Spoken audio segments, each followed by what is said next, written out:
Please take a moment to read this legal disclaimer, specifically bullet number 1. Thank you.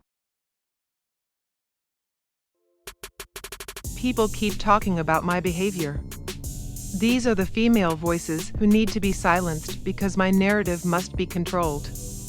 Why don't people believe my truth, and how does the actual truth thwart my propaganda? I am Princess, and this is Idiotypes.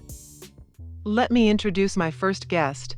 Using my new low voice to give the impression of authority, is a female TV and radio personality who I can't get silenced for talking about me. Welcome, Megan Kelly. Megan, you publicly say things that challenge the propaganda that I am peddling. I am a strong female that others need to be afraid of because when things don't go my way, instead of owning it and working hard, victimhood is much more effective.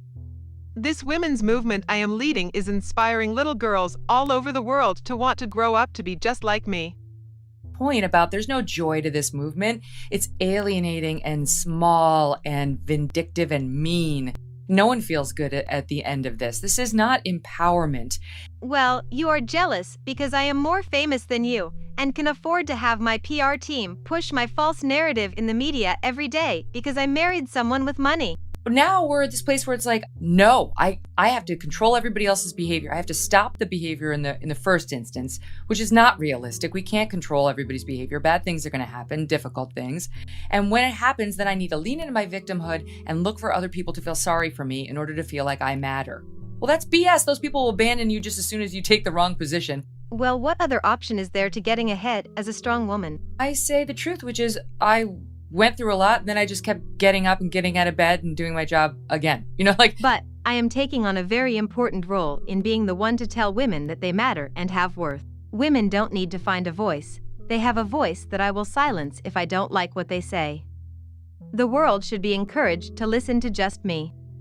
Why don't you just figure out how you can convince yourself you matter and subject yourself to tough challenges so you know in your heart how strong you are. This podcast is supposed to be about the traits that my husband and I have that are special.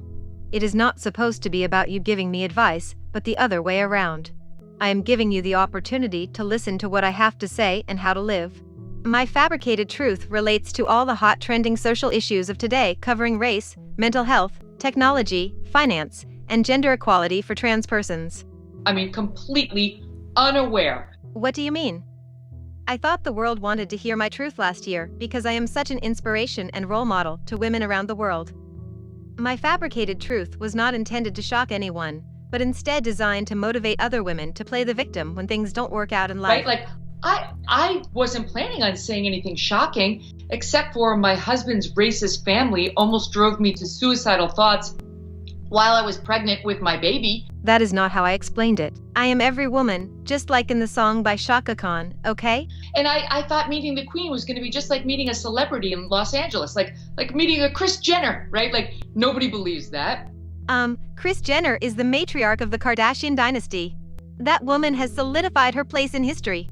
My legacy is going to show that I am just a down-to-earth, no-fuss, princess of the American people. And then covered herself in blood diamonds from the Saudi prince. So spare us that you're not into any of the grandeur. Totally unrelatable to 99% of the people out there. You are just a hater and jealous of me because I am royal. This is about celebrity and trying to celebrate women who are women of color, speaking their truth, even though it wasn't actual truth. We're supposed to be with a lived experience, even if it bears no relation to actual reality, and celebrate them. If you're not pro all of that, you're a racist, sexist pig. Oh, great. It looks like you were paying attention to my words of wisdom. I generally go by the philosophy that if you don't like the truth, you can always make up another one. You try to advance your worldview without disclosing to the audience that that's what you're doing. So it's just, that's racist, period.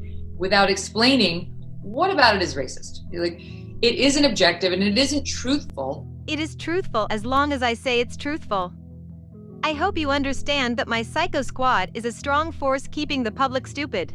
What's happening here and in the UK is because they're the loudest voices and they're so into shaming the rest of the world for not agreeing with them. You don't agree with them and you're a sexist or you're a racist or you're a xenophobe or you're a transphobe, and that has a way of shutting people up. Shutting people up is the easiest and quickest way to mitigate anyone exposing me as a fraud. These stupid little psychos won't question my propaganda because I pay them well, and they are equally vile and selfish human beings.